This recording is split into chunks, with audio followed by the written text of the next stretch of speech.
Qual é o perfil do profissional moderno? O que a gente precisa saber sobre isso para se adaptar o quanto antes e sobreviver no mercado de trabalho? Perfeito. Bem, primeiro, tudo está mais rápido, mais inteligente, mais dinâmico. Esse é o contexto do mundo atual, né? Tudo está mais rápido, mais inteligente e mais dinâmico. Nesse contexto, a gente percebe que, independente do que a pessoa faça, o jornalista, um médico, um engenheiro, um professor, ele tem que ter duas características. Uma característica que o mantém no mercado, que é técnica, que é aquilo que ele se formou, aquilo que ele faz, e outra que é comportamental, que são aquelas relações de comunicação, de gestão de conflitos, de resiliência, de equilíbrio emocional. Então, a junção dessas duas, elas fazem com que o profissional esteja preparado para esse mercado. Agora, se tem uma coisa que mudou muito e vai continuar mudando muito, é que essas duas estão posicionadas num ramo, num mundo de tecnologia cada vez mais veloz. Quem insistir em ficar por fora de tudo isso, não curto internet, eu não gosto de aplicativo, eu não vou me render às redes sociais, corre o risco de sofrer quais consequências em pouco tempo? Ficar desconhecido. E para alguns tipos de negócio, ficar desconhecidos é extremamente preocupante. Eu brinco até em algumas palestras que faço, que esses dias atrás eu encontrei o jardineiro que trabalha na minha casa através da rede social. Então fui procurar e localizei por lá e achei super interessante a forma como ele vende o negócio dele, e ele é um jardineiro hoje que não tem agenda para ninguém mais.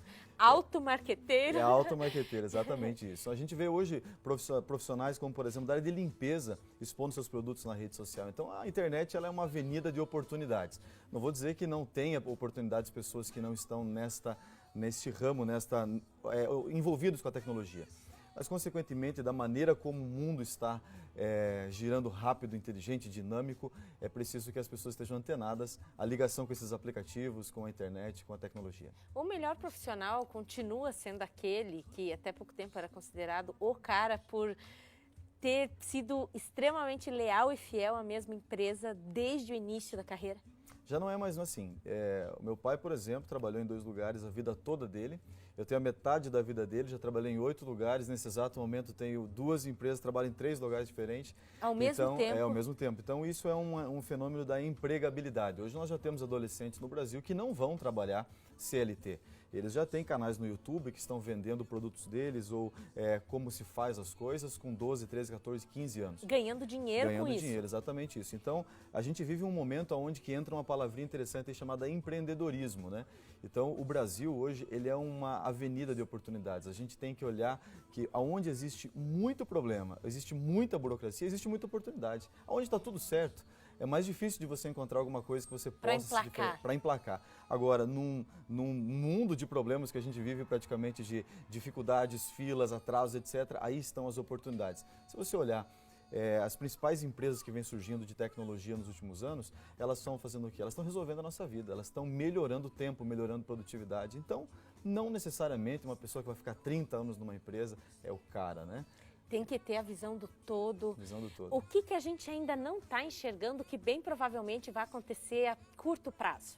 A Universidade de Harvard lançou agora no início de 2019 uma formação nova que provavelmente chega no Brasil nos próximos 2 anos, chamada Nutrição de Dados. Uma graduação de 4 anos de profissionais que vão se formar para identificar quais dados a população realmente precisa. Recentemente o presidente da Google fez uma reportagem que dizia o seguinte: a cada 2 dias nós geramos a quantidade de informação que se gerou do início da humanidade até o ano de 2003. Então esse volume assustador. Nós já vamos ter então profissionais que vão trabalhar nessa área de nutrir esses dados, trazer exatamente aquilo que é essencial para você, para mim, para as pessoas produzirem mais. Aí uma mulher se coloca, no lugar de, sim, futura mãe, esposa, dona de casa, que nunca deixa de ser, mesmo tendo uma carreira ali paralela, e se pergunta, posso ainda acreditar na ideia de que minha família pode ser a de um marido com uma esposa e 3 filhos, sem necessariamente trabalhar 8 horas por dia fora de casa, no padrão convencional? Que ajuste ela precisa fazer para ela conseguir se manter viva ali, rendendo, produtiva, Sim. Se sentindo útil também como profissional, mas dando atenção para isso? Ou esquece essa parte e só foca naquilo que interessa? Quer carreira ou quer filho? Não, de forma nenhuma. Eu tenho uma conexão muito legal com uma colega minha no LinkedIn, que ela é psicóloga e descobriu um nicho de mercado de atender via conexão Skype da casa dela, justamente porque tem marido e 3 filhos, mora em São Paulo. Em São Paulo, imagina. E ela conseguiu uma forma de fazer atendimentos extremamente em horários diversificados, onde ela se organiza com a agenda. E ela fez uma reportagem bem bacana esses dias, colocando na rede social o sucesso disso depois que ela conseguiu emplacar. Então eu vejo que entra aí um nome chamado empreendedorismo, de novo, né? A gente tem oportunidades por aí, não necessariamente a carreira ela está ligada às 8 da manhã às 18 da tarde. É muito difícil para os alunos, hoje eu dou aula no primeiro ano da universidade, eles entenderem o porquê que eu tenho que estar preso num lugar para trabalhar. Se nós olharmos para a década de 90, o telefone fio, ele segurava a pessoa presa num local. Então o vendedor, o administrador, o engenheiro, o médico, eles tinham que estar presos aquilo lá porque era a única forma de conexão. Não existia celular, não tinha outro... Exatamente, hoje eu posso trabalhar de qualquer lugar, a qualquer momento, fazendo qualquer conexão. No Brasil foi aprovado do início do ano para cá a telemedicina. Hoje eu posso me consultar com um médico de São Paulo, do Sírio-Libanês, através do aplicativo de celular, rapidamente, de uma forma mais econômica, e isso tem crescido cada vez mais. Então, essa situação que você me perguntou da mulher, eu vejo que existe aí uma avenida de oportunidades também para as mulheres que querem ter carreira e filhos e que podem sim se flexibilizar em horários justamente por essa tecnologia que está aí. Bem disponível. Flexível mesmo, tem que ser.